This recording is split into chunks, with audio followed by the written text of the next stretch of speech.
Oh, well, I guess we're live. Sorry about that, folks. So we're trying out a new system here. Um, just want to thank everybody for tuning in. This is the Syracuse Nationals series of Facebook Live events that we're going to be doing. We're going to start doing this on a regular basis. We're shooting for every Saturday around this time. The goal is to have a bunch of guests in, interview, and talk about all sorts of stuff car related. And just kind of keep the ball rolling and keep things moving forward. On that note, the Syracuse Nationals itself, I don't know if you saw the Facebook message we put in, it'd be below us here. We're still working with the local government, the state governments. We're in constant communication with them. So officially, they have not canceled the Syracuse Nationals yet. We're optimistically guarded that we're going to be able to hold the event. We've been in constant communication with them. So hang tight. We will be making a decision within the next few weeks here. And then we'll let everybody know, of course, when we're able to make that decision. But in the meantime, let's get right to the show. Like I said, this is going to be a weekly series for us. We're going to incorporate a lot of different elements, people that you may or may not have seen at the show. And two of the guys I have on right now, you've probably seen at the show. If you haven't seen them at the show, you're missing out. It's Dave and Dom Tucci. Dave Tucci started Tucci Hot Rods a number of years ago, and Dom, his son, has stepped in and started working with Dad, and it brings a whole new element to the hot rod world.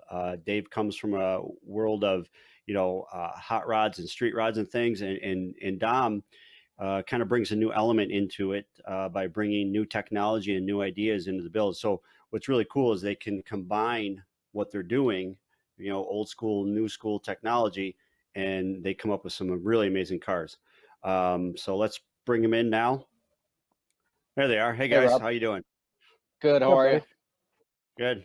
You got a nice view of your shop there, Dave, behind you. Yeah, try. There you go. There you go. So, as I alluded to in the introduction, you started this a number of years ago. Kind of give us a little background on how you started and how you got into this crazy world of hot rods and muscle cars and street rods. Sure. Well, how I started is my father was in the cars throughout, when I was growing up. We had a little garage and he had a little side garage that he would work on street rods of his own and stuff like that. But our main business in uh, Tucci business was we were Maytag repairman. So I would go out there and work on washers and dryers and deliver the washers and dryers and go out and do service calls, stuff like that, which Hmm. was fine. And it was a family business. My grandfather actually started it, and then my father got involved. And then, when I was old enough to drive, I was that day, I think I was out doing service calls. But before that, before that, I was in the shop. My grandfather would show me everything to do with washers and dryers. We used to rebuild them Hmm. and sell them and everything like that. So that's where I got between my father working on cars and my grandfather working on appliances and stuff, I got the best Hmm. of both worlds. I learned, the appliance part of it, which is everything electrical, mechanical, stuff like that. And Yeah. So then, you got a lot of hands-on mechanical electrical experience right there. absolutely, absolutely. So, Hmm. growing up, it was always my father working on cars and me helping him, and me building go-karts or whatever stuff I would want to do in the garage. Um, Hmm. And then as I, got a little bit older, which was not too much older, maybe when I was say 18 or 19, um, actually I back up one second. It was when I was 15, my father bought me my first car, which was a 63 Falcon. And I was Nice. looking at the car. I'm like, oh my God, what am I going to do with this car? It was a 6-cylinder. It was baby blue, and I just couldn't see it. So my father could see it. And Hmm. I started working on that, and I, bought a little small block Ford, and we put that in. So by the time I was about maybe 17, I had it finished enough to where I could drive it to high school. So I Uh-huh. drove it for a while in high school, and I started doing some stuff with it, and then all the friends around town, they knew that I could work on cars, so I'd start working on their cars, and before They you just knew start it, like I had they just start gathering in your garage and stuff. Absolutely, absolutely. We would always Yeah, hang out and work on each other's cars and stuff, but, right.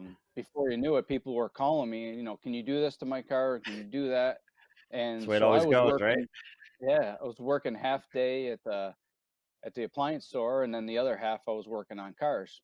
Um, Mhm, and I liked working on the cars way better, so I would work almost to, like, midnight every night, working on the mhm, cars and doing stuff like that. So at some point around maybe 96 or so, we decided maybe we should do this as a business because I really like doing it. I didn't mhm. mind doing the appliance work, but excuse me, the hot rod stuff is just what I wanted to do. Right, So right. at that point, where I was building, you know, some other stuff, and then we decided, like I said, to maybe make a business out of this. And I talked to my father and, asked him, what do you think about this? You think it's something that, I could do? He says, like, absolutely. He says, you do, Right. so the garage that we were working out of, I kind of set that up and did a couple of customers' cars out of there. And then at some point, I think it was like 97, 98 is where we decided to build a building where we are now. And it Mhm, started out, it's 6,000 square feet, almost maybe 5,800 of workspace, and then we had a showroom. We have a showroom and an office space and stuff like that. mhm. So that's where it started. It just started getting customers here and there, and I had it officially a business.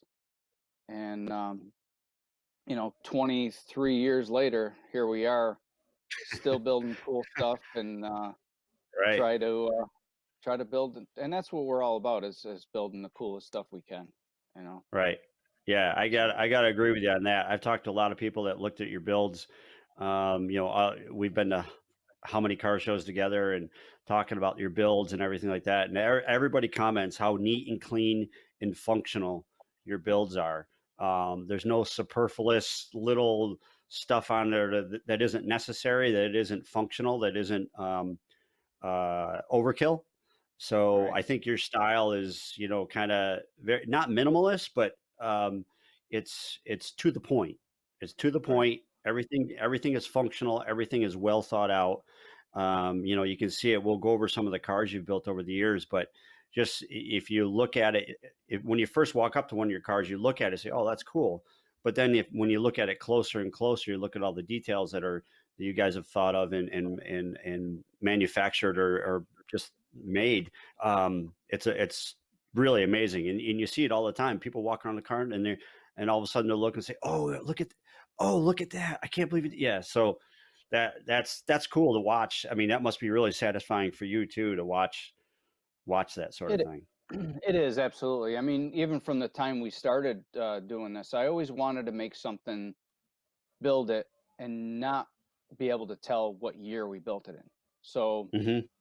that's the most important part. I mean, and I, like you said, I like to put a lot of little, I don't know what you call them, tchotchkes or whatever on there, but Yeah. um, if it's there for a reason. And it's just a way to we make everything look Right.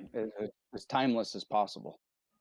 Right, right. Yeah, exactly. I think you guys definitely pull that off. So let's introduce the other half of the team. Dom has been patiently waiting. What's up, Dom? How are you? Good, how's it going? Good, good. So now take us back to, I've seen pictures of you when you were little in all the cars and stuff that your dad's been building. So you've been around this forever. When did you kind of decide that, hey, maybe I want to, make maybe a career out of this and work with my dad on building cars? Well, so I went to Syracuse for design, and I went there in 2010.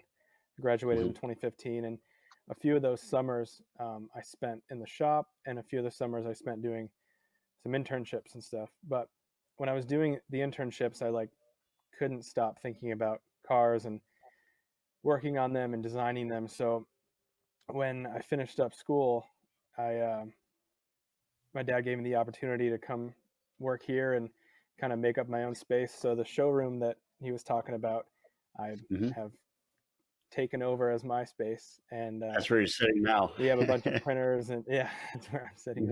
now. So I have my desk set up, and I have a whole big office space, and um, kind of a little design studio. Right, right. So now, we're kind of going over your dad's influences and even your grandfather's influences. The street rods, the muscle cars, those type of vehicles, 32 Fords and things. But what you bring in is a different element. Your influences are, correct me if I'm wrong, and we've talked about this, is rally, F1, some off-road type stuff. So when you incorporate those sort of things in with the old school style street rods and muscle cars, you come up with some really cool combinations. Yeah, and I think I had never really thought about it like this, but when you had just mentioned that, like with Formula One and off road and rally and stuff, I really like seeing vehicles at the very pinnacle of what they can be, and seeing Hmm. how people engineer them and design them to function for exactly what their purpose was. Right, So I'm really intrigued by that, and I try to carry that stuff over into the hot rod world. right, right. Yeah. I mean, just some of the, I mean, like behind you, you can see you have one of your 3D printers there. Hmm. Just bringing that to kind of technology into the street rodding and hot rodding world is just super cool. And you can not only like make test parts to see if things fit, you can also make actual functioning parts for the vehicles, right?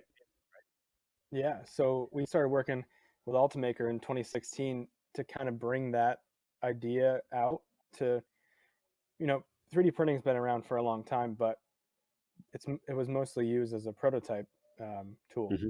So we're trying Right. to use it as functional end use parts, and either leaving them printed, because I like showing that stuff's printed, and the way Right. that you can print it, like it prints in layers, so you can tune the layers to be in a certain pattern, and so Hmm.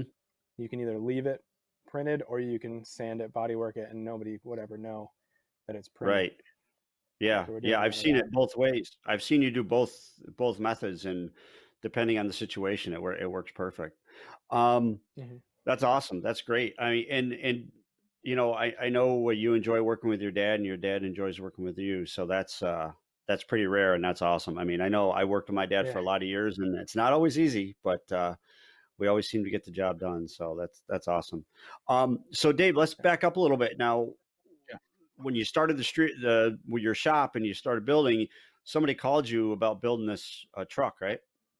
Yeah. So Fred Burrows, he owns a local sand and gravel company, and he had Hmm. this '39 GMC pickup, bone stock, and he says, "I That's want to that's build kind this of an into it." Yeah, I was going to say, sorry, that's kind of an odd vehicle to begin with, right? Yeah, it was not the best looking truck to start with, you know what I mean? Right. So, he brought it over to us, and he's like, "We want to make this into a street rod. I have this 400, I think it was like a 402 motor. He used to race some dirt track cars and some stuff like that. Hmm. So he had an old race motor sitting around that he wanted to use in it. So we Hmm. had the truck, we had the motor, and we built everything around that.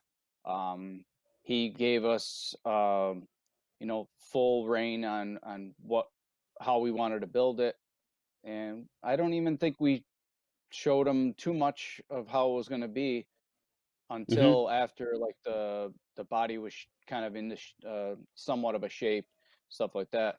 Um, so what we did is we started to build the thing. We chopped the top like we wanted. We took about 6 inches out of the roof. So we had the cab sitting there, and then we started laying out fenders, hood, all that stuff just out of like rolled cardboard.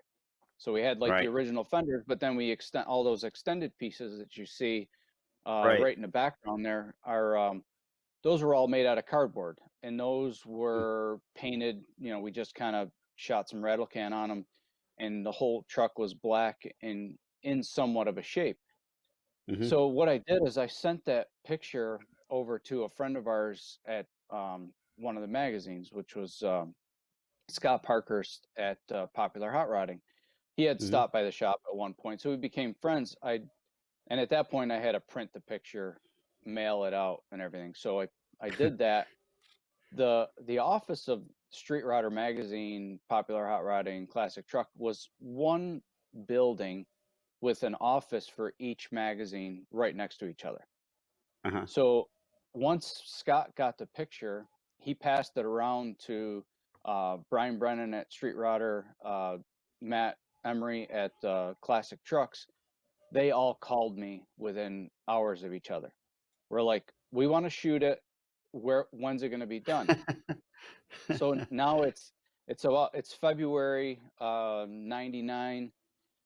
We're like, and I'm like, okay, I'll finish it. We'll meet you in Columbus, Ohio, and we can shoot it there.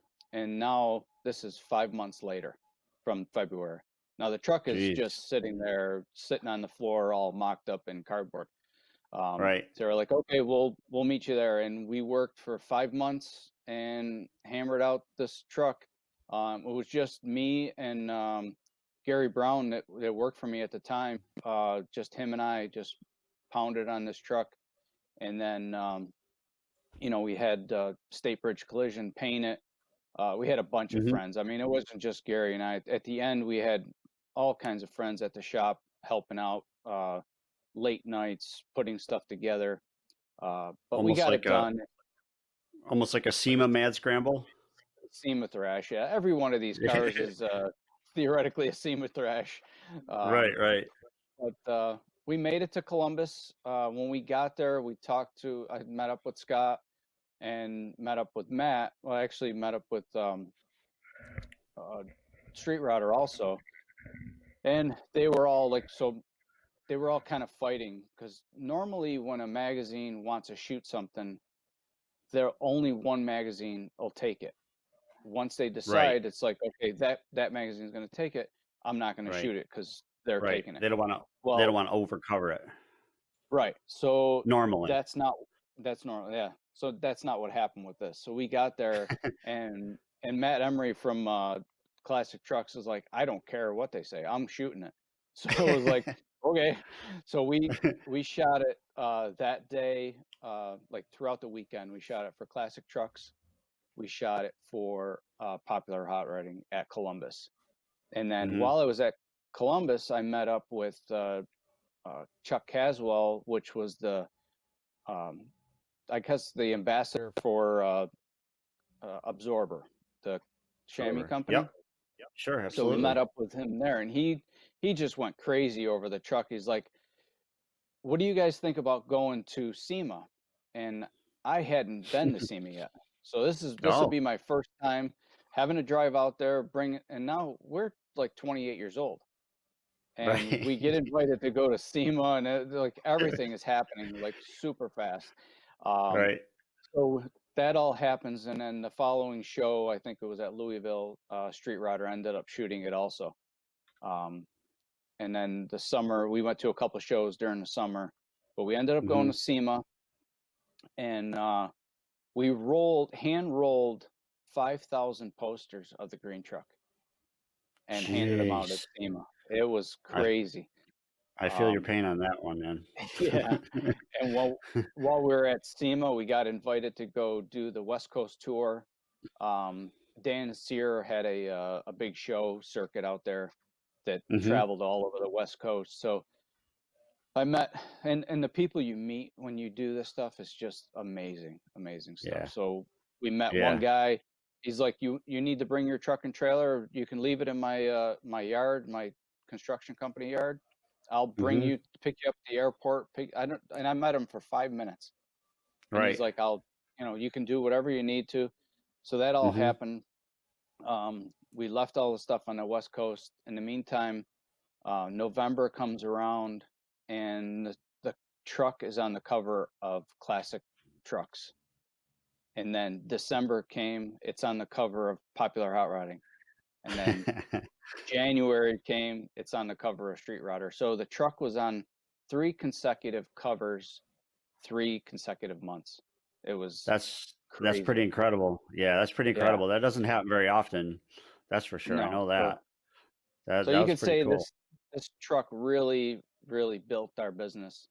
And Right. and Fred tells me that all the time. He says, "You know, if it wasn't for the truck, you wouldn't have your business." So we joke around, but he's he's a Yeah, great guy, yeah. and he definitely he tries to drive the truck you know, around. But we toured with it for 6 years Hmm. all over the country, and it was in, I think it was on, at the end of it, it was about 8 covers all over the world.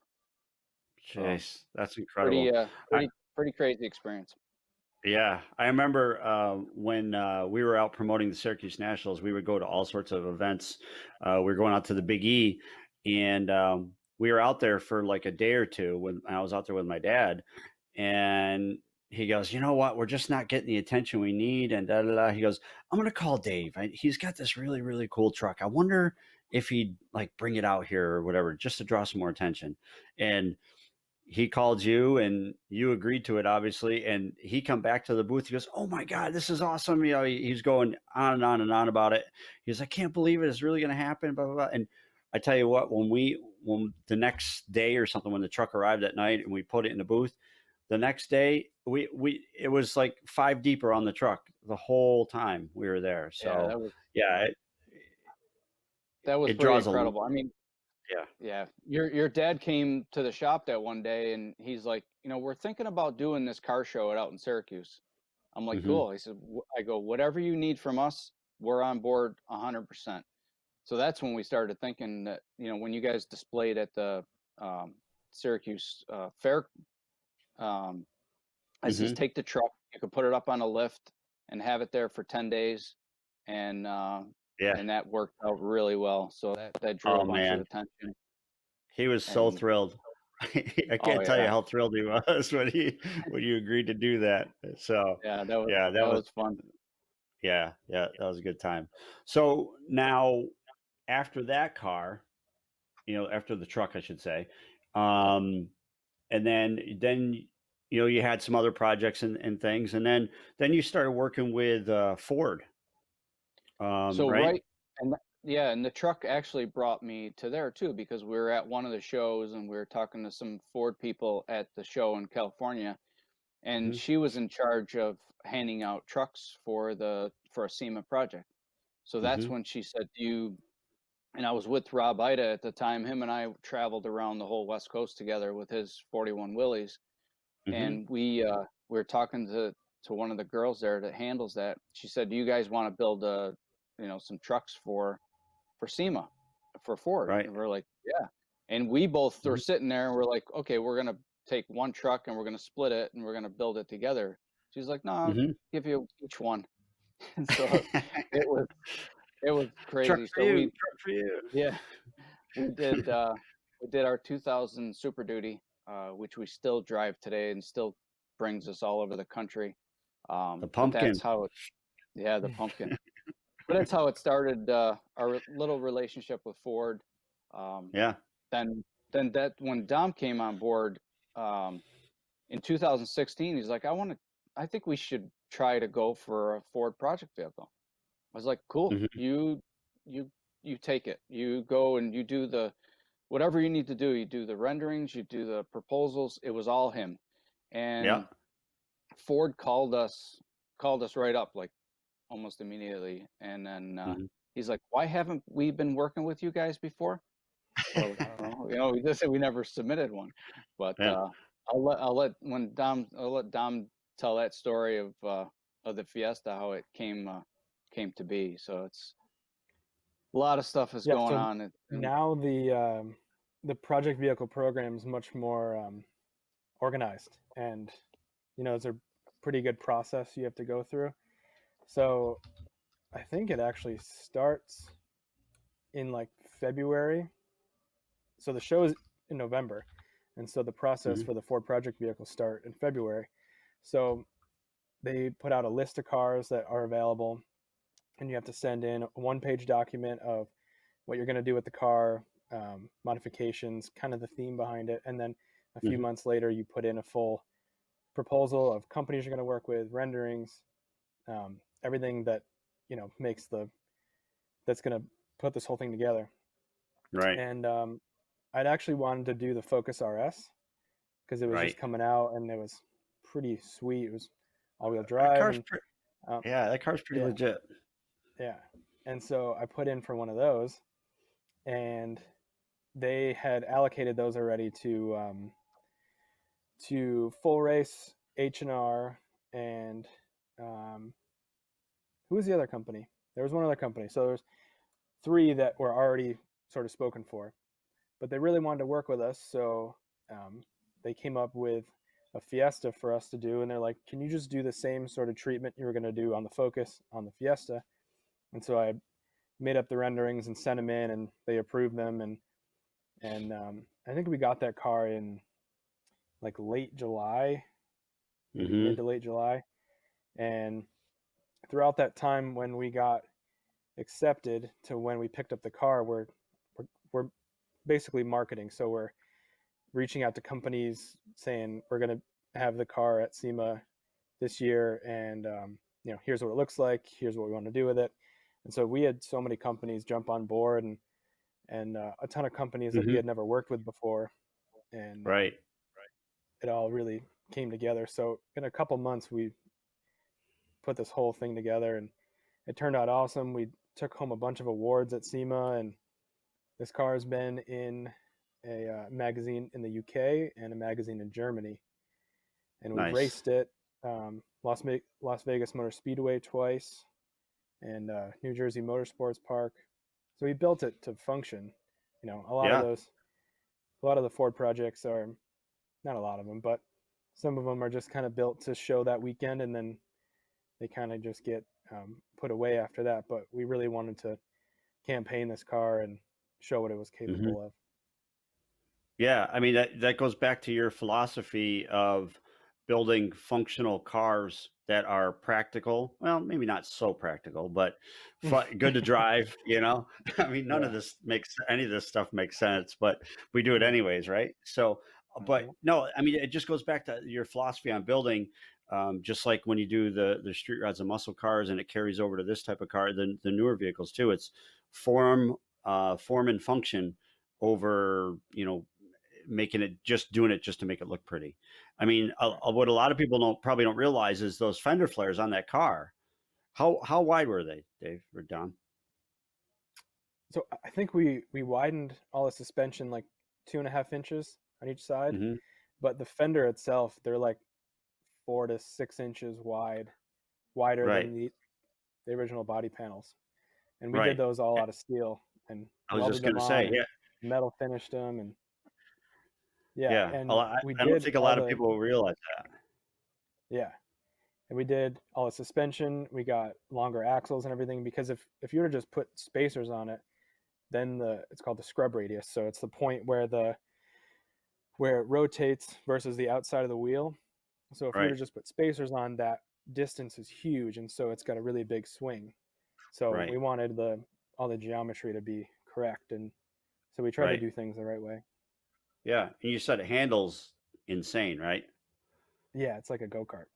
It's a That's lot of fun. awesome. Dave, do you get to drive it at all, or does Don only drive it? A little bit. Actually, I hijacked it.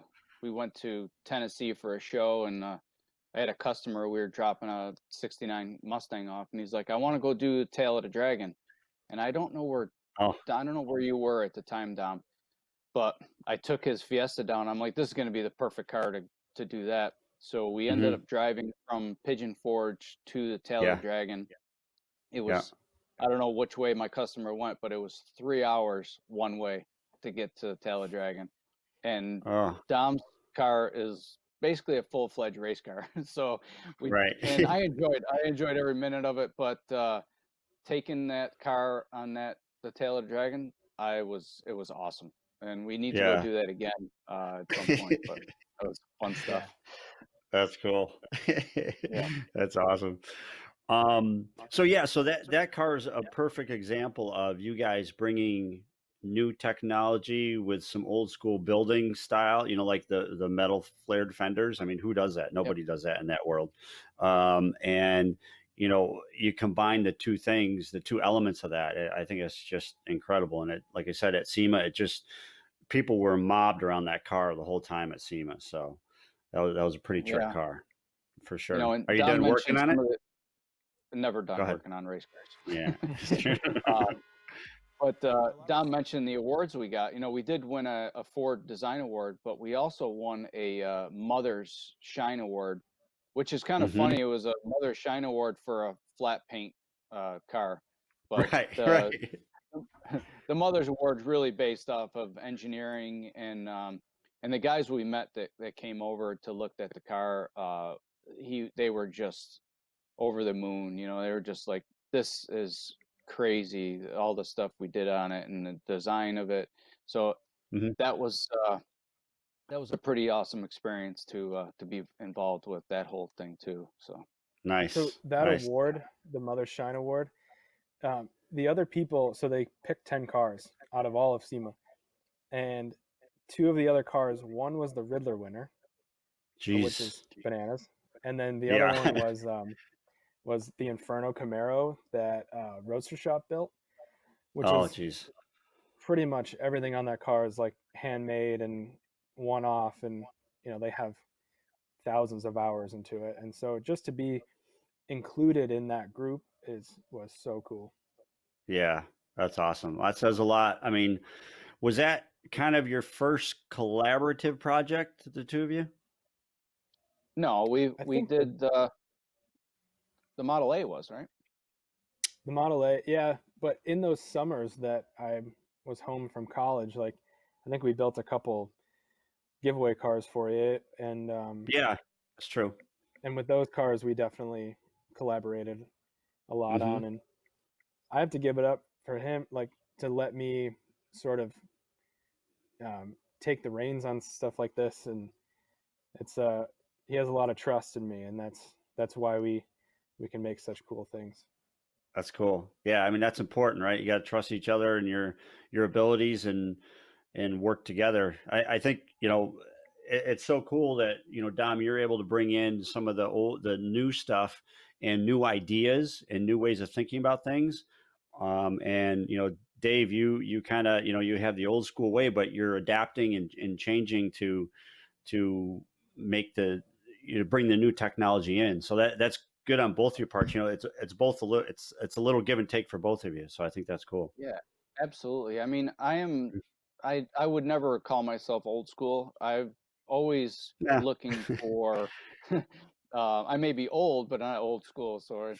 But I'm there too. I'm there too. So no, but I love technology, and a lot of times when we've doing stuff, it's bit us a little bit, but hmm it always was on my mind to have there's a way that make it better.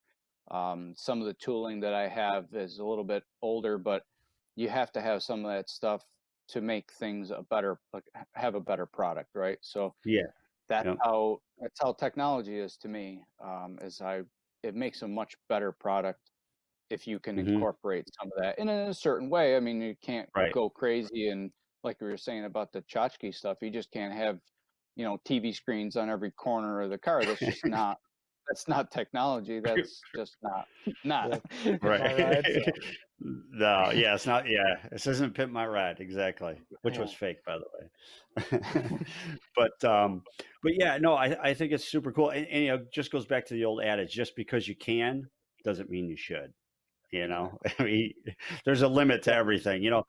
I can't tell you how many cars I've seen where, like, when you first look at it, it's like, oh yeah, that's cool. Then you get a little closer, like, oh man, they went a little bit too far with this, or a little bit too far with that, or that wasn't really Right, right. necessary, sort of thing. So yeah, that's awesome.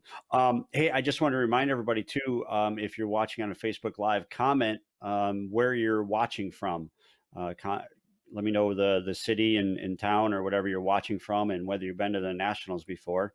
Like I said before, early in the program, we're still talking with officials, and we're still optimistically guarded. We haven't made a decision yet, so within the next few weeks, we'll know. So everybody just kind of hang tight and be safe, and we'll get through all this. So um, let's get on to the next thing. Next build that I thought was really exciting is Ford kind of tapped you to help out with a NASCAR project. and kind of explain how that all came to be and what you ended up with that. Go ahead, Don. You want me to take it?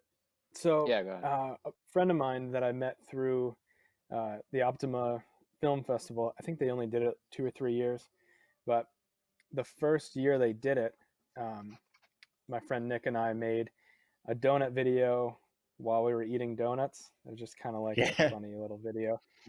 that's an awesome. But That got a lot of views, yeah, didn't it? yeah, it did pretty good. It was good. And Where can people wait? So people know, where can they find that real quick? that's on YouTube. Is I it? think if you search Mustang donuts while eating donuts, something like that. But it's literally just like a GoPro mounted in the car, and Hmm. I just start doing donuts, and then he hands me a donut, and we just eat them while doing donuts. It's just like it's just kind of like a dumb idea that was just floating around in my head. So I made that, and we entered it in the film festival. They had like a long form and then like the action cam. Those were the two categories, and so I had one in Right. both. One was the donut video. The other one was the build of the Mhm. 70 Mustang, the giveaway car we Yeah. did. Yeah. And I remember it, just to interrupt you real quick. I remember when we went to SEMA and they rented what is it? The Hard Rock? No. No, House of Blues. House of Blues. House of Blues. Yeah. House of Blues. Thank you. Yeah. They rented the House of Blues, man. That was a big deal. So it was a big Yeah, that deal to was be selected. Just to super be cool. selected for that was a huge deal. I don't know if people are aware of Yeah. that or not. Just to be selected for that was super cool. But go ahead. Sorry to interrupt. Yeah, and so we ended up winning in the action cam Yeah. category. I think just because it was That's kind of funny. awesome. It was So good. It was good. yeah, the guys that I met through that, there it is right there. The guys Yeah. that I met through this, he actually reached out to me about doing this NASCAR Moneyline project. Moneyline's a financial app, and they sponsor some of the NASCAR drivers. Yeah, so you can see we're just You and Nick. yeah. By I think what's funny semi-closed is course, you mean your parking lot out front of your shop. yeah, just a shop driveway. Yeah. Yeah, so we won this thing, which was wild. Yeah. And so at SEMA 2018, my friend JC that I met through the film festival reached out and was like, we're putting together this project. We're gonna get 3 builders to build a Mustang with 3 different NASCAR drivers. Hmm. Do you want to be involved in it? And I said absolutely. And so after some back and forth and some talking with some people, we were picked along with Vaughn Gittin Jr. and Larry Chen. So Vaughn's Hmm. world champion drift driver, and Larry For Chen sure. is one of the best automotive photographers in the world. And Hmm. I mean, just to be included in that group also is pretty amazing. And so we worked with Austin Cindric, who is in the Xfinity series, Hmm. and I knew about him before we even started this project because I follow rallycross, and he was in the X Games and raced rallycross for a while. And he does Right. like endurance racing and all sorts of different stuff. He's just super talented. He's Right. only like 20 years Right. old. It's kind of Right. annoying Right. how good he is, but Don't you hate super people like nice that? kid. Yeah, God. super nice, real down to earth. And so we started that project, and I think maybe April-ish, April, May, because it was starting to get nicer out. And they came up here and filmed, and so we started with just a base Mustang GT, and we put a twin turbo kit on it. We did a bunch of carbon stuff with Anderson Composites, and then we had the car Hmm. wrapped out in Buffalo. And Hmm. the wrap on the car is actually like a throwback. So Austin's grandfather raced IMSA, and so he Hmm. sponsored. I think he started Red Roof Inn, like the chain, Oh, I've heard of and that. so he sponsored all these different cars, and he raced too. And so one of his race cars had, I think I have the photo over here really quick. Yeah. What? One of Let his me. race I'll have cars. Gavin. I'll have Gavin look it up real quick. Hold on a sec. What was the name? Money Lion Mustang? Is that what it was? Moneyline. Yeah. And so ours is the Moneyline, white one. right? Moneyline Mustang. It's a white car, Gav. See if you can find it and send that to Greg. So I'm sorry. Go show that picture again, Dom. So this is the race car that Austin's grandfather drove. So I don't know if you can see the Jeez. stripes that are on there. Yep. So we Yep. kind of carried those stripes through this Mustang. We just used the Moneyline colors, and Gotcha. so it's kind of like a throwback to his grandfather. And we Mm-hmm. also he carries around these racing gloves that his grandfather wore, and they're sort Really? of like a really worn cream color and like this fire orange color. So we had Uh, Bucks Customs make a shift boot that like mimicked those colors. So ah. that's tied into the interior, and there's just a Mm-hmm. bunch of neat little things on that. Yeah. Yeah. And like we were talking before, that stuff is so important, and I'm sure it meant a lot to him to incorporate that sort of stuff into the build. And Hmm. I think that's what, going back to what you guys excel at. I think that's another thing you guys excel at is, putting those little personal touches, those little details in the builds you do. I think that makes them extra special. Yeah, and it's great when somebody comes up and notices them. You know, we put so much Mm-hmm. time into these things, and No, for it's somebody to fun. notice. There's Right. a there's a funny story. Do you remember the brown Model A that we built, Oh, the oh yeah. slammed one? Yeah. Yeah. Yeah. Okay, For sure. we had the there's no roof in it; it's just wide open, and Right. we did these. I think they were There we walnut. go. Yeah, so those bows on the roof, those were CNC cut to like match the curve, and then Mm-hmm. each one of those had to be hand sanded to match to fit in the little groove. Mm-hmm. And so my friend Nick and I spent a whole day just getting these absolutely perfect so they fit in there. And we had one guy in Louisville come up and they're like, "Do those bows go through the metal?" Really. And just that one comment was worth that entire day of hand sanding these things so they perfectly fit into this groove. And Nice. so that was all worth it. Nice. No, what's the other? It's the other one. It was a white one, Gav. Yeah. But yeah, no, that car is pretty sick. Where does that car go to? Where did it end up?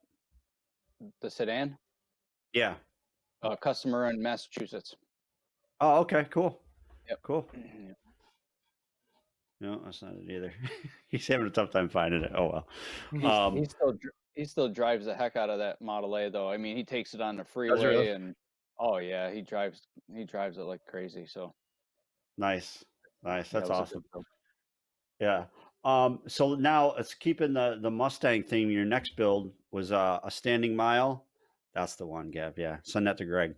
Um, so you guys had Ford approach you, or you put in a proposal to Ford again, and they were Hmm. looking for an idea for a Mustang. Yeah, I think Dom, you proposed the Edge that year, right? The No, that was when we got the EcoSport. Oh, Wait, okay. I don't know. All There's right. so Well, many proposals that I put but together. but we and that Dom does that. I mean, it's not like you just send one proposal and you send a whole bunch and then see what sticks type of thing. But Right. Right.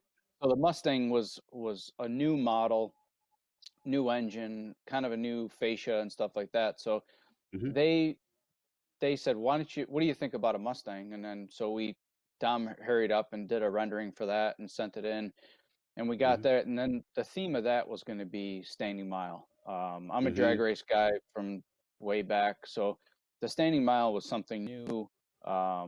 He was able to incorporate a lot of the 3D printed parts, usable parts for aero.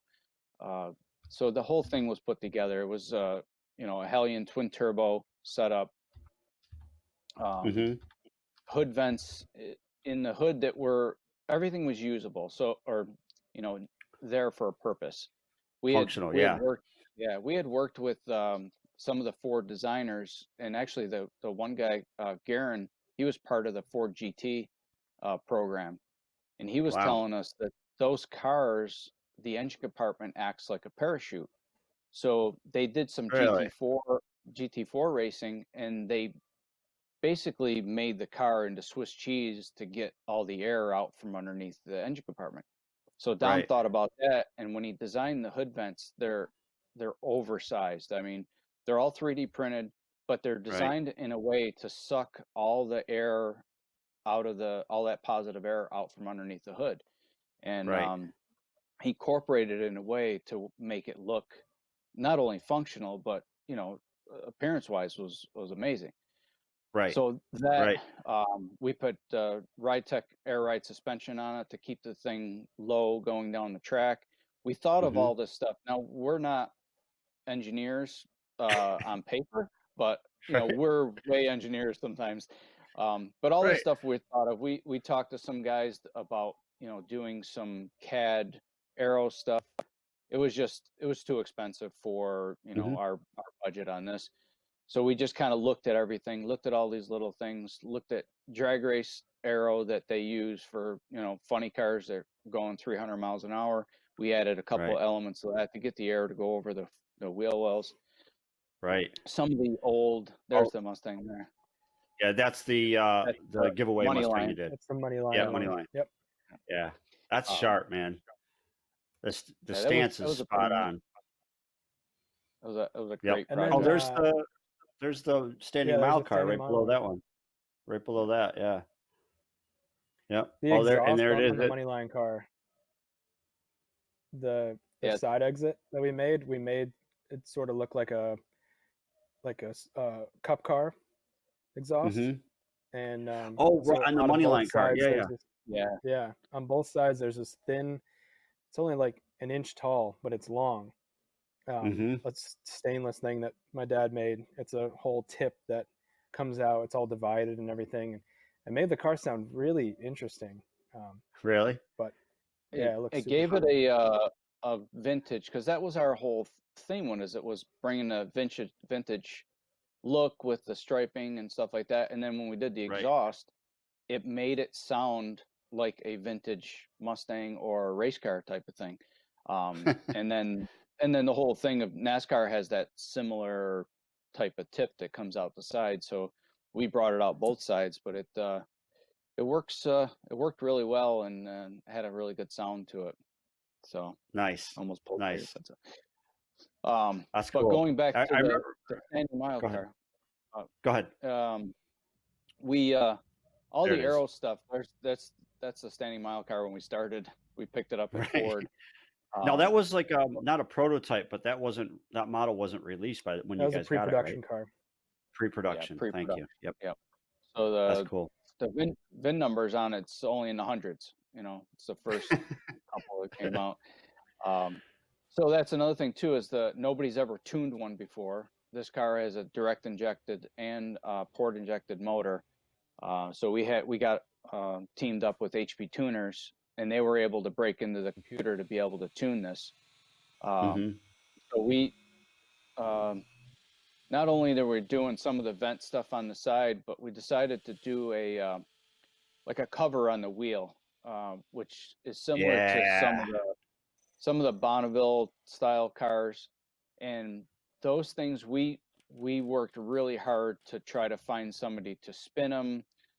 We were talking to so many companies to spin these things. Finally, we were running out of time, and we ended up just hammering out some aluminum discs that match the wheels, the wheel shape and stuff. Yeah. And what do you call it? Forge Line was actually on board with us covering one side of the car with these discs. And Right. when they built us the wheels, they incorporated the threaded areas on the outside of the wheel so we can screw these covers onto it.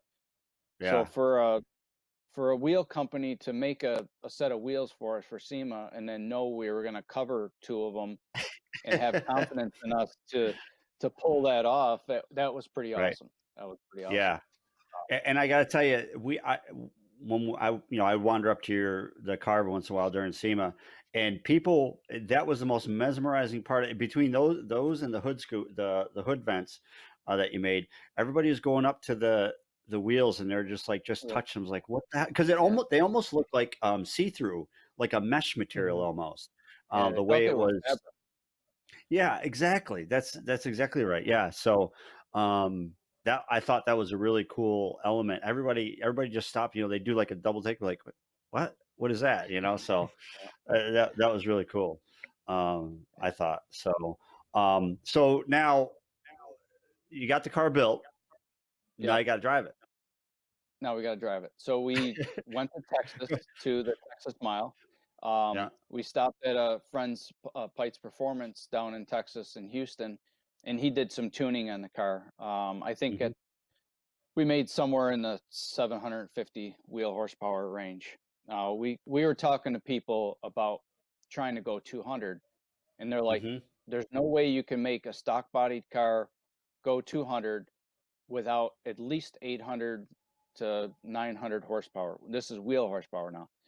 And we Hmm. get down there and we make 750, and it feels really strong and everything on the dyno. And this is on the dyno. So we go out to the track, and to get your 200-mile-an-hour license, you have to go through a stage of, you have to run like 160, 170, 180 in Right. They want you stages. to get accustomed to it, right? Yeah, they want to know that you're, capable of controlling this car and everything. So Right. we go out there, and the first pass we make now, at this point there's 51 miles on the car. Now, 50. and that was mostly a dyno time. I don't Right. even think we drove it on the street. Really, no, we didn't. On and off So the trailer. That's that's it. Yeah. Um, so we're in Jeez. the staging lanes, and I set the speedometer to 100 to digital. So I'm thinking, Mhm. okay, I'll be able to watch my speed. I think the first pass I could go 170 maybe to get my Mhm. first speed license. Mhm. So I'm pretty I'm sure it's going down the track. 155. It's 155. 155, then 175, and then I All think you right. can go Well, 200 after that. I get, and there was a margin. So I get on my first pass, I'm going down the track, and the thing goes right up to 160 miles an hour and kind of just Mhm. stays there. And it wouldn't go at that time. I didn't think it was going any faster. So I'm staying in it.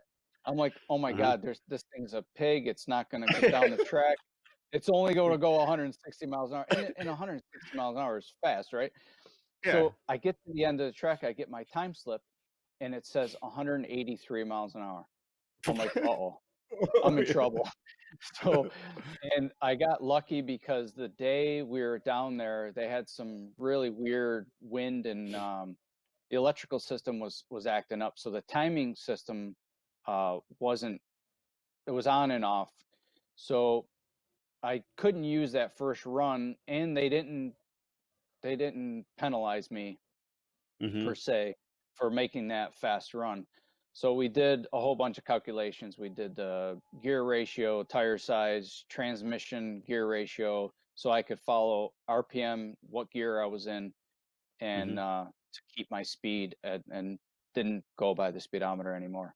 Right, right. So I was able to make those couple runs, get my license to go 200, and I think it was the final run of the day. I went out there, and we just got 200.8. It was crazy. It was the Jesus. craziest thing. And this is a full bodied car, full interior, air Mhm. conditioning, all that stuff. There's nothing taken out to make it a race car other than adding the Hellion twin turbo and the tune, and the aero stuff. Though it kept me, Right, um, we built a big pro stock style wing in the back with right. a diffuser that went all the way to the rear end of the car, and the car was very stable. I could, at the end of the day, I was making a bunch of runs. I wanted to get out and push, that it was that stable. I could have just taken my hands off the wheel. Really? So I was very, very happy with how the car went through the wind. And I think we had a Mhm. 20 or 30 mile an hour side wind that day at Texas Mile. So, but it That'll affect it. didn't affect the car at all, not even a bit. Really? Um, No kidding. yeah, and the best part of that, making that run, is Dom was with me in his Fiesta. He was running right behind me, so he was lined up at the starting line when I went through the Hmm. traps, and he Hmm. knew before I did that I ran the 200, so he couldn't get down to the end of the track fast enough to, so we can get together. But when I got out of the car and he came running around the corner, and it was an amazing moment, for both of us That's to be awesome. there and to actually pull this off, um, just by kind of eyeballing stuff and taking everything that we've learned over the years and Hmm. putting it together in this car. So Nice, nice. yeah. Hey, Gav, see if you can find the standing mile Mustang. See if you can get a video and send that to. Yeah, yeah, it's a video. It's on YouTube, Dom. Yeah, I think it's the first 2018 Mustang go 200 miles an hour, some sort of title like that. Yeah. But Hmm. it was Okay, the first 2018 to go over 200, that's cool. because yeah, we were the first ones to break into that computer, and so we knew Hmm. that nobody And else was Ford going to be able to get and that Ford was okay with kind of that. power. Yeah, Oh yeah, they were yeah. excited. Really? That's awesome. That's cool. So now, you think you're gonna take the car to another standing mile or half mile again to try it? Yeah, we might do some stuff like that. Well, There I we think go. we might convert it over to more drag racing stuff and take it to the track, so Nice. we can almost drive it to the drag strip and make a low 9-second run and then drive it home. That's So awesome. yeah. That's Yeah, really so cool. those hood vents are fully 3D Yeah. printed, and they're fully functional and went 200 miles an hour. So I Jeez, was look at that thing. I was talking And you made to a friend of mine. those like those sorry to interrupt, those air diffusers on the Yep, front of the wheel wells too, Dom? yep, those are all printed too. So those were the Yeah. pieces from the funny cars. They kind of have this little lip to drive air around the wheel well, because Yeah. so much drag is generated from the wheels, and that was another reason why we made those caps. Yeah. That's cool. Hey, Greg, turn up the volume on this.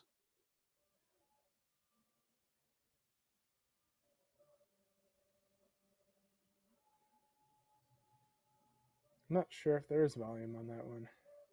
I think there is. Is there? Maybe not. We had They a had drone one of trying those. to keep up. Yeah, they're one of those racing drones trying to catch it. Oh, he can't do the sound, but Jesus, look at that thing, man. That's crazy. So you go flat out. So what people that aren't familiar with the standing mile, you start at Yeah, so point A. you yep, and it's 1 mile. So you start at 0 miles an hour. You're just starting at a Mhm. thing, and then you can go, and then you're flat out for 1 mile, and then you get a half a mile to shut down, to slow down and turn. So at Only a 200 half a miles an mile. hour, only half a mile. It's quite a long ways, but when you're going 200, and I'm getting down and I'm trying to slow down, and I've gone 180 multiple times. When that Huh. extra 20 mile an hour, when you Yeah. slow down, I'm and you don't want to get on the brakes hard. All this stuff, I kind of learned, and Yeah. you try to ease into the brakes, and I'm doing that a couple times, and I look down and I'm still going 140 miles an hour. I'm like, oh my gosh. So I get down to the end, and here's the turnoff, and at that point I'm still going 80. So I just Right.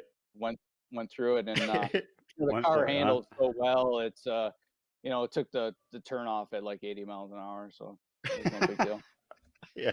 And you didn't use a chute. No, I didn't have to use a chute. I mean, we put some big Willwood brakes on it because it was going to be the car's not only just for standing mile, but we could do Mm. road course, we could do drag racing. It was a multi functional car. So I at the I'd like to see you. beginning, Yeah, I'd like go to ahead. see you on the drag strip with that. Yeah, we're gonna make some runs. We'll do some good video stuff with that too, and that. So That's cool. Who's gonna get to do that? You or Dom? I drive the He's the Mustang. He drag race drives. guy. Yeah, Yeah, he's a I'm the drag drag race race guy. guy. All right. Yeah, You're the road course guy, the rally guy. He's the drag race guy. Yeah. yeah, I tell you, and we don't have any. We didn't talk about it, and we weren't going to talk about it, but just um, oops, sec here. There we go.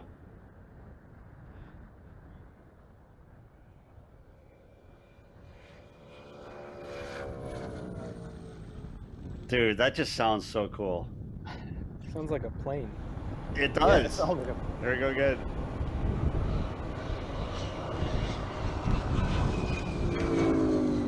Dude, you're moving. You are freaking moving, man. That is awesome.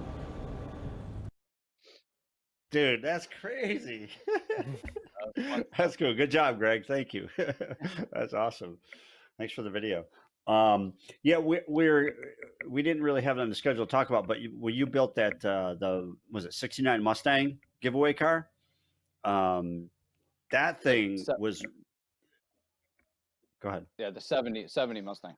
Oh, 70 Mustang. Yeah. Yeah. That thing handled really well on the road course too, because you competed at the Optima Challenge with that car. Oh yeah, yeah. When we built that car, we got teamed up with Detroit Speed, and they Yeah. had a full roadway style suspension for the underneath of that car. And what a car! That was a great car. Yeah. And, I know you were pretty. 345 on the back, right? Yeah, 335s on the back. 335.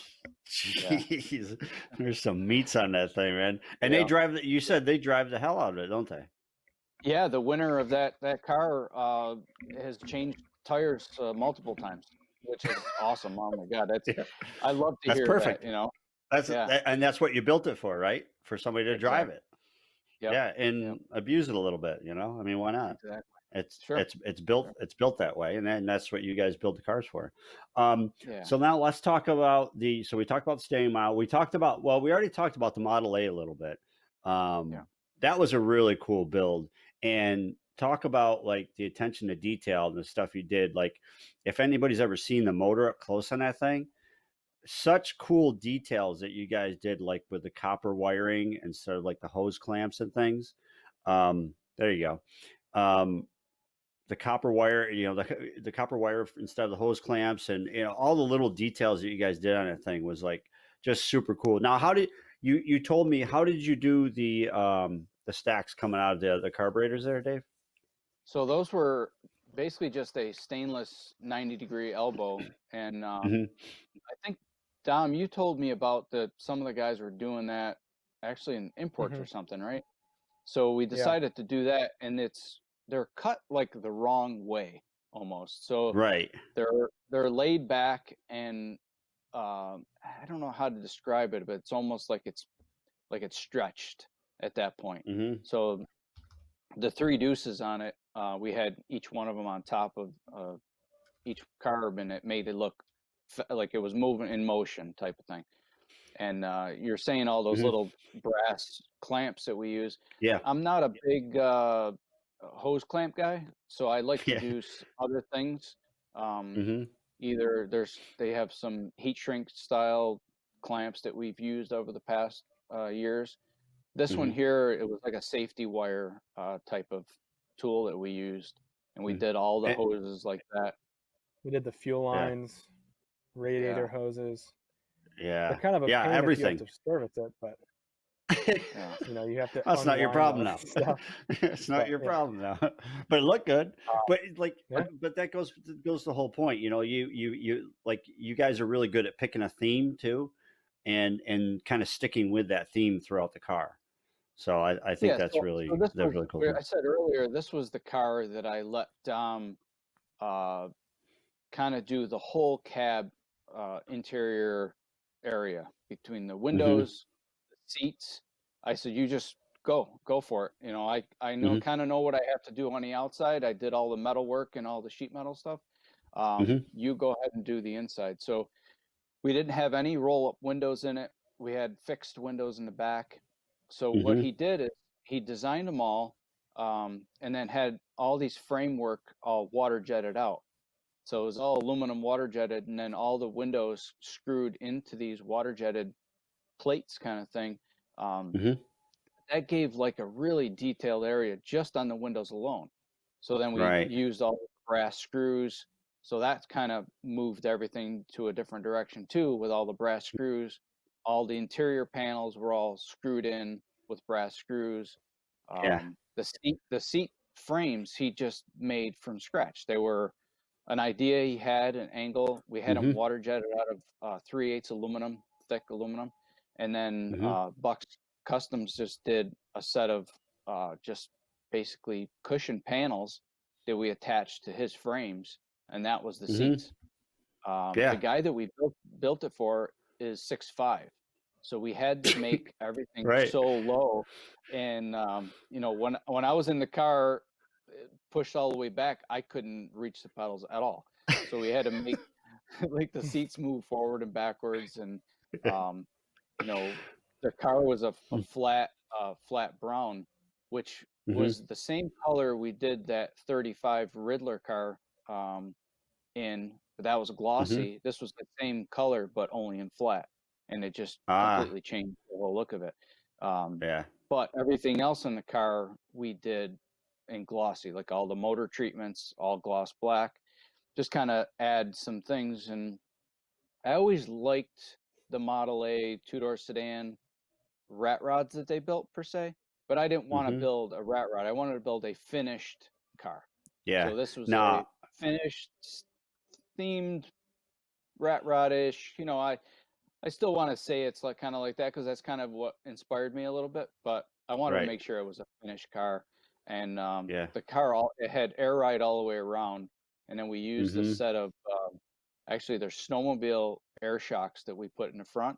That's how we operated the front suspension. And we just Nice. made the air go in and out and made it air Right. ride all the way around. That's So cool. And the really That's cantilever. awesome. neat stuff. Yeah, they were all cantilever too. Yeah. Yeah. Yeah. Yeah. Yeah, you guys can't do anything simple, can you? You gotta, you gotta No. get, you can't do it here. You gotta go here. That's awesome, though. That's what makes you guys you. I mean, you're known for that sort of stuff. I mean, um, we'll get into this year's giveaway car because that's how, or last year's giveaway car because that's how the conversation always started. It's like, hey, Dave, we're thinking about doing the giveaway car for our 20th anniversary. We want to do something simple, but we'll get into that story in a minute. Let's talk about let's that's a whole other story. So let's talk about your trip to Saudi. That was pretty incredible that you guys got selected. I mean, it wasn't you guys just decided to go. You guys got selected to go, correct? Yeah, we got a Mm-hmm. call from a good friend of ours, Joe Sabrigandio. Actually, he's part of SEMA, Mm-hmm. and we've been friends with him forever through SEMA. And he's actually from our town originally. So he thought of us, and he gave us a call. And it's like, is this something you guys would entertain to do? Is to come out, bring a car out, and it's one of those things where it's almost a sweepstakes thing. You don't think it's for real. It's I don't know, call those sweepstakes like a lottery thing that you think you're gonna Yeah, win. yeah, But yeah. Yeah. and I I know Joe, and I trusted him, and he says, yeah, this thing is for real. They're gonna bring over 400 people out, over 350 cars out, and they're gonna take care of everything. They're gonna build the Mm-hmm. venue. They're going to transport all these cars out. We're going to have an amazing show, and it was quite the experience. It's not anything that I would have wanted to. It's kind of not on my bucket list to go to Saudi Arabia. Um, Right. but it was really interesting. The Mm-hmm. culture there. We met some amazing people, super super nice. Mm-hmm. We went to a Cars and Coffee out there in a mall parking lot. Really. And yeah, we brought some posters. We brought some posters of like the giveaway car and a couple other cars that we've done over the years. And we didn't know anybody there, so we're sitting there, and the language barrier was a little hard. You would think that a lot of people spoke English, but they still are not everybody. There was some people, but Mm-hmm. I sat there and rolled up some posters in the like on the sidewalk, and a family came over to me, and the guy was like, you need help?" I'm like, I'm here from US. We're at the Riyadh show, And he's Right. like, no, my kids, they'll hand the posters out for you. I'm like, really? That's awesome. So I'm rolling posters, and the kids, he had a boy, an older boy, a middle girl, and then a younger girl. And they were taking the posters and handing them out to people. And because you can't just hand people things there, they Oh. they don't know what you're giving them. Um, Uh, it's a strange, culture thing. So with the kids there, they could speak the language. They explained this is a poster from, thing, and then everybody accepted them very uh, well, as long as they knew it was free and it wasn't, something you're trying to sell them or whatever. right. Um, Scam them or whatever. Yeah. right, right. So he Yeah. he was there, and he's actually talked to him, the father, and he went to Texas. He has a brother, I think, in Texas, and his wife spoke very good English. So we were talking to her, and they Yeah. were just amazing. They invited us over to their house and for dinner and stuff. We Really? never did make it. It was a very busy time when we were there, but just to Right. get the offer to go there, and like I say, we just eh, met these people within 5 minutes. We had an amazing conversation, and they thanked us for coming to Saudi. It was pretty cool. We met a lot of really nice people through that whole experience. That's cool. Now, what was the actual name of that show again? I can't remember. Uh, I think it was the Global Auto Salon. yeah, Globe. Global That Auto sounds Salon. about right. Yeah, GEAS. And then it Yeah. was part of they called it Riyadh Seasons, and it's Hmm. I'm not actually sure what else they're doing with it, but like a few months before we got there, it was like the first time that they'd ever had a concert, like live music, and so they're trying to just change the culture a little bit, make it a little bit more tourist friendly. Hmm. Um, I Did just sent they? Greg over some photos that I took out there. The Oh, the okay. supercars out there were I was gonna insane. They had say. this bubble. They had this bubble that they built, and they had like the most rare versions of each supercar in there, and Hmm. they had a little coffee shop set up in there. So we're like we would get a bus to the show, and the show doesn't start until like 2 in the afternoon, and then it goes till 10 Right. at night Hmm. because of they're in the desert, so it's very hot there. So they do everything later on in the day, Right. and so we'd grab a coffee and we'd sit with like a LaFerrari and McLaren Senna, and yeah, it was pretty cool. So I That's sent Greg over crazy. some photos of it. All right. Cool. Yeah. Oh, geez. Look at that. It yeah. So that was They a had this Good. whole grassy lawn area. set up. Yeah, that they had a whole separate auction going on with a lot of those cars, and a lot of them were on display. Um, like the Bugatti Veyrons, Yeah. I think there was four or five of them in a line, just in that one I think spot, there was and like then 8 of them lined up. There was yeah, like they were Oh my bananas. God. So that's the bubble. yeah, That's that's the bubble. crazy. There's an Yeah. F40. I'm not a What's huge that supercar guy, convertible? but Yeah. The What's that? that's the SLR McLaren, I think. Oh, yeah, Or yeah. again, I'm not a supercar guy, but Yeah, me neither. But so oh, they what's built let's this massive track for drifting yeah. Yeah. in the middle. So they had two big pavilions with like vendors in them, and then they had this massive track, and you can see they have a Hot Wheels loop. So Dude, Terry what? Grant, he's like a stunt driver, and he does stuff at like Goodwood Festival of Speed, and so they Yeah. set up this. I think it's the largest loop ever. They set like a world record. So once a day, he would come out in a crazy caged up Jaguar SUV, and he'd go and Hmm. do the loop. And No way. They oh actually did yeah, yeah, that. he That's a Hot Wheels yep loop. yeah, yeah. it was crazy. Oh, there's So the caddy that you brought out there. we had the caddy out there. Now, granted, this whole venue was built in the middle of the desert. There was Hmm. There's nothing there, nothing here. nothing. They built the whole entire thing, and there was three of those big buildings on one side Hmm. of the track and three on the other side. Um, just the amount of work that they put into it to build this thing was just crazy, crazy. What were the Saudis' impression of the American cars? They've seen supercars. They're like Camaros around here. What do they think of the the American cars, like the Caddy you brought over and stuff like that?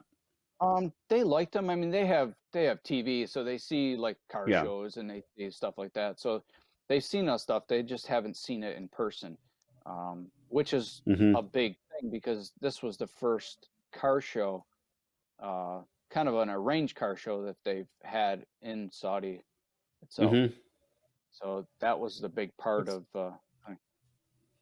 what's pretty wild about this whole thing is like they have pretty stringent laws there, and Right. they were gonna make an exception for any car sold that it was street legal. So they had like funny cars and stuff. Like they were gonna like there was gonna be an exception that you could drive whatever you bought there on the street. Come Um, on. yeah, Yeah, so that was. it's It didn't matter pretty what it nuts. was. Yeah. That's crazy. Funny cars? Yeah, Yeah, yeah. they That, had I mean, all full kinds fledged of race crazy rides. cars. They had a bunch of drag week cars that were out there. man, I A mean, lot of I've seen stuff some that, crazy videos that they do over there. I mean, driving up on two wheels and drifting all over the place and stuff. yeah. No thanks. Do you see any of that stuff over there? No, we No, didn't I get to mean, see they that. did a little bit in the middle, like Yeah. planned stuff. They Okay. Right, had some right. drifting and No, but these guys are going like on the freeways outside of town doing this yeah, we stuff. Yeah, didn't yeah. see that. No, we We didn't we see didn't that see stuff. that. Oh, No. that would have been awesome. Those guys are Yeah. bonkers, man. You know what was Greg, did crazy you about the go ahead? oh god. We're No, with go this ahead. show that we were involved with is like all of our friends in the industry, we were all there together with them. So it was like Hmm. we all experienced this whole show thing like all together. You know, we had Vintage Air, we had all the bigger companies that were there all together, and it was kind of cool for us to be all together and then go see all this stuff Hmm. and interact with all those people. So it was pretty crazy. Yeah, and you got to see a completely new world, basically, right out in the middle of the Yeah, desert. yeah, That's for cool. That's sure. awesome. I mean, that just shows you how great this hobby is. You never know where it's going to take you, or this, I guess, not so much a hobby, but an industry. You just never know where it's going to take you, and no matter where you go, you seem to always run across great people. Oh yeah, You know, absolutely. Yeah. they may do the same thing you do, and you may be competitors at some level or whatever like that. But everybody's in it to help each other out and build up the Yeah, industry. And especially now yeah, with everything going on with this all craziness, I think it's. I've talked to a lot of people involved with the Syracuse Nationals. I think this is going to even bring everybody closer together. I think, um, because for the most part, all the car people I deal with, anyways, are great. They're good oh people and yeah, good-hearted people. So it's good to hear that they're the same way. Like the Saudis when you're over there, they're the same way. So that's pretty cool. oh yeah. They Mhm. they wanted to help and do whatever whatever they needed. They Hmm. gave us their telephone numbers if you need anything while you're here. Just give Hmm. us a call. That's awesome. Cool. Yeah. Call me up. Um, that's awesome. So, Greg, you said you had some pictures you want to throw up. Oh, that's That's the the 70 Mustang. 70 Mustang. Yep. Hmm. Yep. Yep. So that was the one Yeah. we toured. And just so I don't know if everybody knows the whole program that we put together for the giveaway cars, but we spend all the time. We have all these sponsors that help us with all the pieces and parts and all that. And then these cars usually don't get finished, just like we were talking about SEMA Crunch stuff. They don't get Hmm. finished till almost the day before the show type of thing. And what we do is we'll hand out give away the car at the show, but we keep it for a year afterwards, Right. which helps all the sponsors. It helps the car. You know, when at the following year, the following show, when the winner of the car gets it, they have a proven car. They have a car Hmm. that's got all the coverage, the magazine stuff, um, the sponsors are all on board for helping out afterwards, and they get a car that we do put miles on them, we do test them, but they don't ever have to worry about finishing anything or any of that stuff. It's ready to go, and Right. I really like when we started this program like that. I like it a lot. I like the way it works for everybody. I like the way it works for the Hmm. show, for all the sponsors, and for the car in the winter too. I mean, they might have to wait a little bit to actually take possession, but Right. it's a much better deal at the end for everybody. Yeah. Yeah, for sure. 100%. Yeah, it definitely, I mean, without the sponsors for the parts, we couldn't build these cars. So Right. they really like that. There's Willwood Bricks right there. Yep. They really like the fact that we, to campaign the car around and take it to a lot of different places, car shows, and some driving events too. So that's what it's all about. Um, so yeah, so let's now jump into there's the donut Mustang right there, right? Yeah, Yep. Yep. yeah. Exactly. I remember that We car. got to get the autocross back somehow. Ah, dude, I would love to do that. I would love to. We haven't ruled it out yet. We'll see. We'll see. Yeah. I have another event kind of planned to coincide with the Syracuse Nationals, a driving event. So everybody just stay tuned for that one. We'll maybe announce that one here. Yeah, me and Dave and Dom have been collaborating a little bit on that one. So stay tuned. Um, so now let's get into the 32 Ford, which was last year. There it is right there. Last year's giveaway car, 2019 for our 20th anniversary. Um, we'll go back to when Dave and I first started talking about this. What we started talking about it in 2018 or no, 2017 Ye- actually. Yeah. Hmm. Yep. But To before we start that, I have to thank you, Rob, for letting us. I mean, I when you approached us, both of us, and you're like, "Oh, we want to do a 32. We want to, do the 20th anniversary. Maybe we should do it yellow and kind of do it the same, but maybe a modern twist to it." And Dom and I are just looking at each other like, "Okay, Rob." And but you you were very. We have to thank you for being cool about us kind of mixing up the whole program and or your thoughts and everything, because we always want to look forward to the right. future of stuff. Hmm. And and then Dom's the one that took this is all him. This whole car is from his whole thought process, and he's been thinking about it for a long time. So I'll kind of Hmm. let Dom do uh, the talking about how the thing came to the way it looks now. Yeah. So don't get me involved if you want something simple, you know. I found that So out. yeah, um, I really wanted to do something with the EcoBoost V6, and I thought this would be a really neat project to do it with, and I've always wanted to do a 32 sort of race vibe, but I still wanted to have like a hot rod feel to it. So the wheels and tires and stuff are still staggered front to rear, and it still has like some of the old school feel to it. But it's got rotiforms on it. It's got a super sick cantilevered front suspension from Scott's Hot Rods and big Willwoods on it, and the 3.5 is super. It sounds wild when it starts up, and it makes a pretty good amount of power.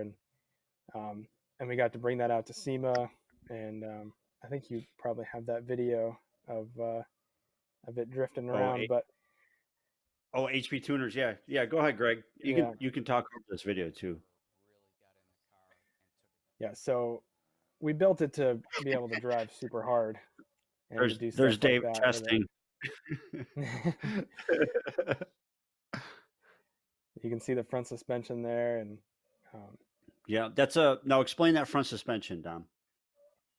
so it's a cantilevered front suspension. So the shocks are inboard, which there's a couple advantages of it, and you can change ratios in the rocker arm, so you can tune it that way, and it kind of puts all the weight further towards the middle. As much Hmm. unsprung weight as you can get off of it, the better the car will handle. Right. So a lot of race cars and stuff use cantilevered suspension front and rear, and Hmm. we put a big rear diffuser on it. We just did a bunch of things that I've always wanted to do with a 32. Um, but I don't know, it just I, came out awesome.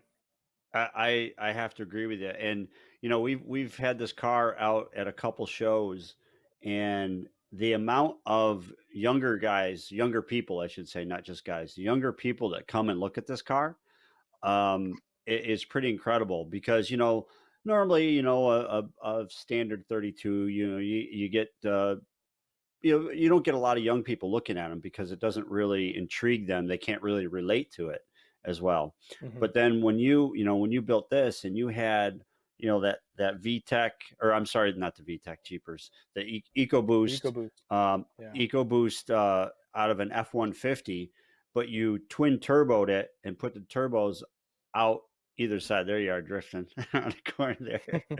That's pretty cool. Um, um, a lot of people notice that, and it's a motor and technology that the younger people can relate to. Hmm. But it's still Ford. And but it kind of brings, I think this is, the Fiesta was a great car. And it kind of brought in your dad did a lot, some of the work like the fender flares and things like that.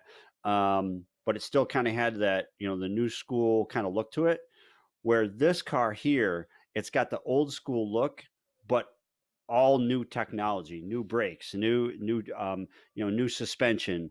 Has electronic tune on it. It's got the turbo and the twin turbos and things. So I think Hmm. this is a great example of how you bring old school looks and new technology into a really functional, cool car. Now, here you are in the video. You guys are waiting to go out on the track. Explain how that came around, Dom. That's a pretty cool story. So There you are. I got to know Von Gittin Jr. pretty well through the Moneyline project, and he has a huge setup out at Ford out front. So basically, Ford takes over this massive parking lot that's out in front of SEMA, and they do Hmm. drifting, and they have a jump set up and everything. And so when I talked to Vaughn at the show, he's like, maybe we can get it out and have some fun with it out at Ford out front. So I'm like, absolutely, I will do whatever it takes Yeah, to make that happen. that's That's like a that's a dream of huge mine, right? deal.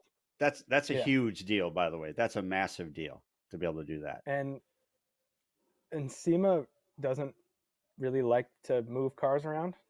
So Mm-mm. thank you, HP tuners, for finding something else to fill the space with. And they were cool, like with us taking it out of their space, because it took 4 days.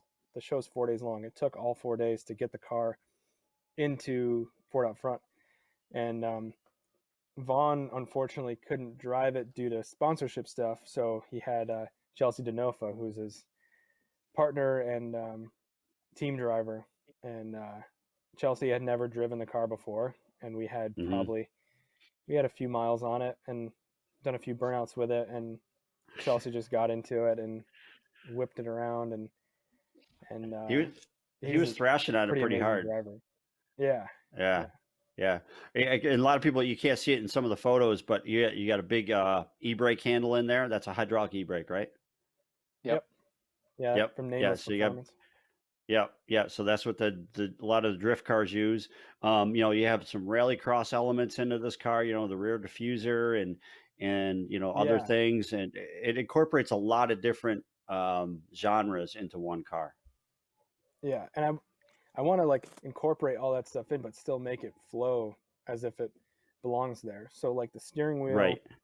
um, it's got like a race column in it, so there's no tilt, there's no blinker built in. So I found a motorcycle module that you can hit a button and it'll do the blinkers. So on the steering wheel we have two blinker buttons, a horn button, and something else. There's four buttons built into The it. Right. high beam button. And then I got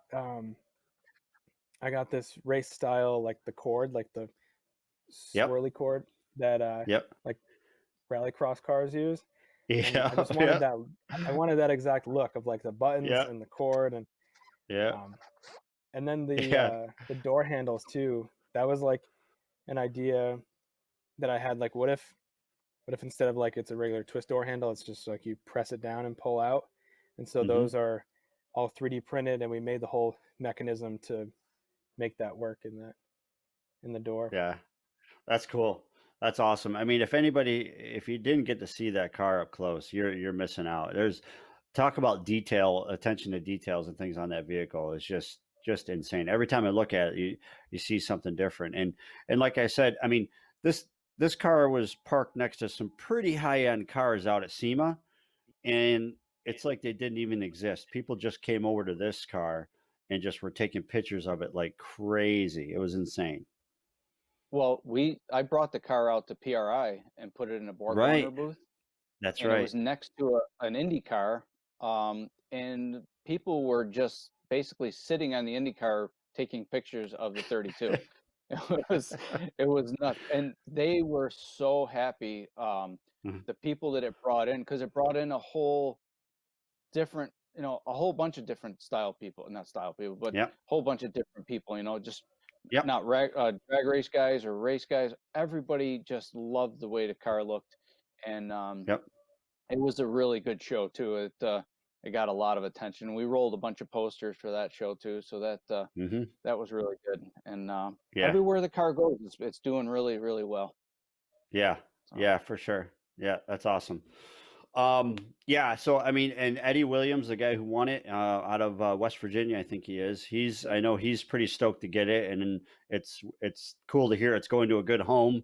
yeah, They have a family full of race drivers, and they're all Ford guys, so it's a perfect yeah, home for him. Perfect. Yeah, I remember when he won the car. When you first meet somebody like, we don't know if he's going to drive it or not. He goes, Rob, I'll tell you what. I'm gonna make you proud that I'm gonna have this car. I'm gonna drive it. I'm gonna drive it every day. It's a beautiful American car, and I'm gonna drive it like crazy. I'm like, all right, cool, perfect. That's exactly what we wanted to hear. Yeah, he's a good guy, really good guy.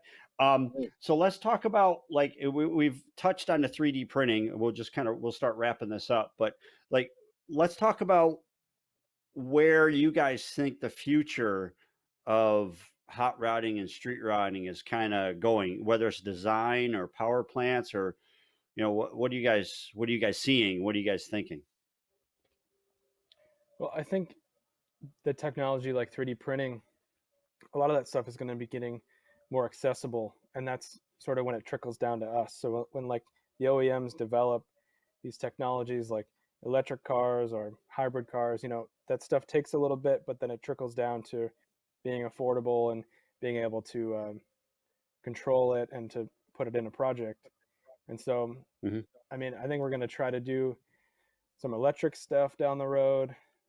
We have Hmm. a project lined up that we believe is going to get an electric drivetrain, which is going to be pretty neat. Cool. So that'll be our first time doing a fully electric car. Hmm. But yeah, I think a lot of stuff is going to get more accessible in the near future for us to be able Yeah, to use. kind And of kind of filter down. You see that a lot in the what's the area called, Dave? It's the new product showcase at SEMA. Is that correct? yep. New product showcase. Yep. Yeah, and you're So actually a judge for that, right?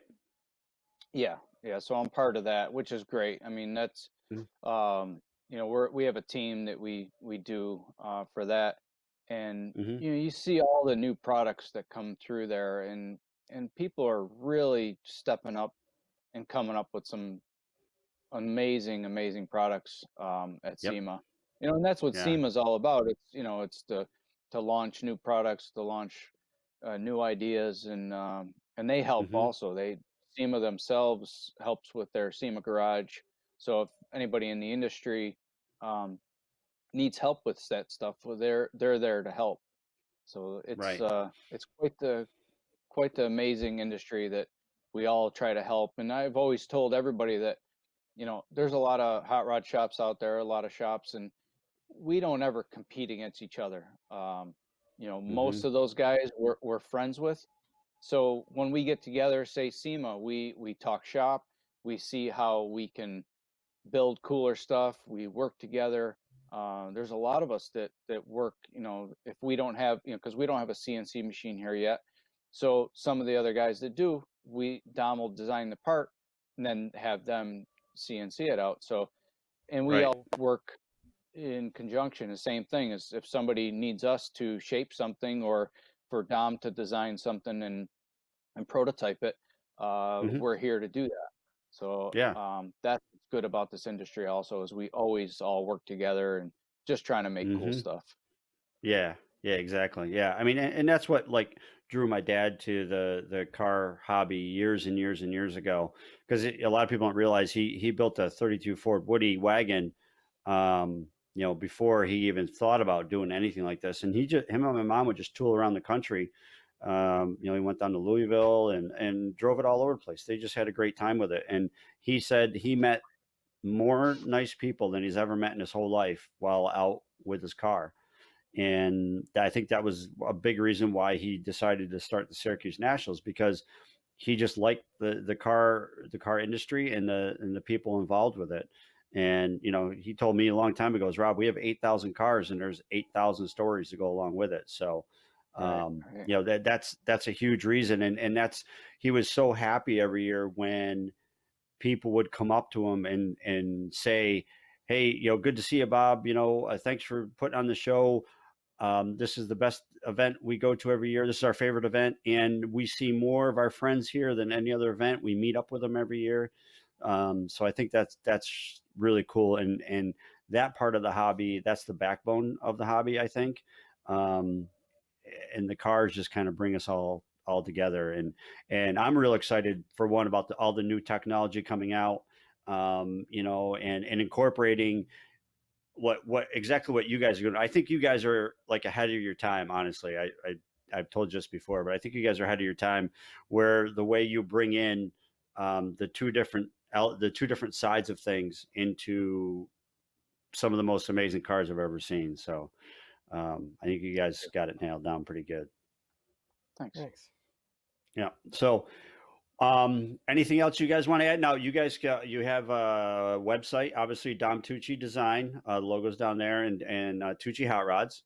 Both have websites, and Yep. then you also have Facebook and Instagram pages. You can check out videos and more pictures of the cars and all the builds we talk about. Even more builds. I mean, we just scratched the surface on some things. You have that Yeah. insane Nomad you guys built a few years back. I mean, that car is just bonkers too.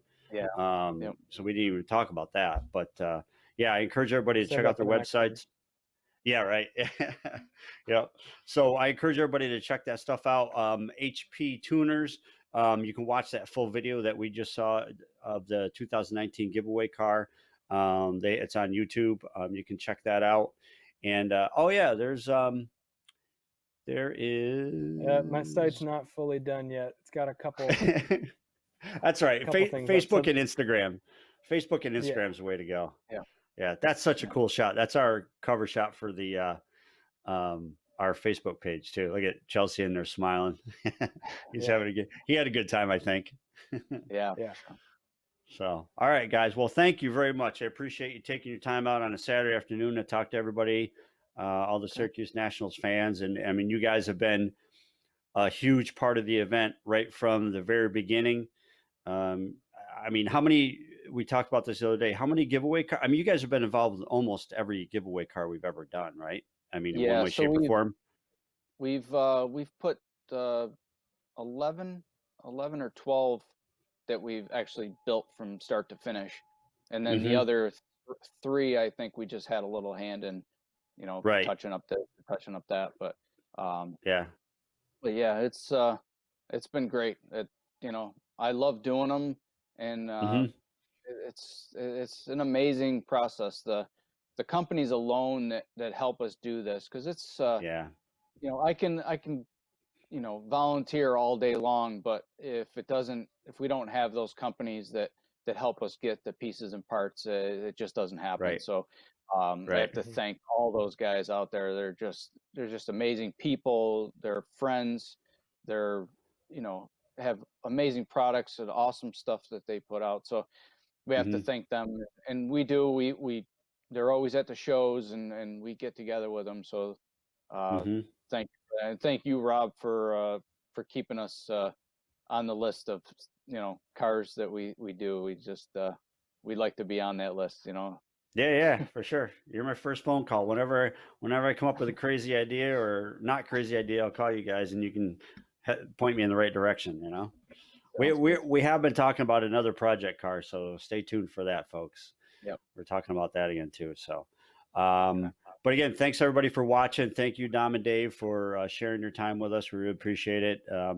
And check out their social media and websites for more information. They're only located right here in New York, in Marcy, New York, about an hour out right outside of Syracuse. So, uh, pretty easy to get to and find them. So, but thanks again, guys. I really appreciate it. Thank you, everybody, for watching.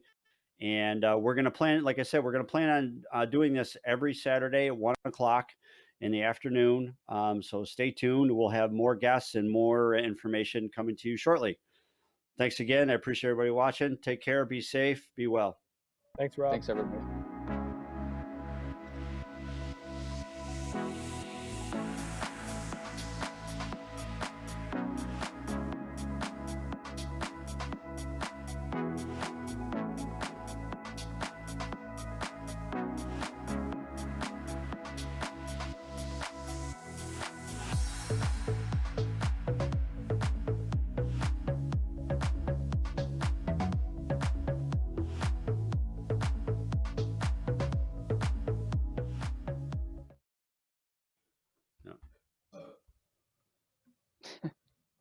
You still there?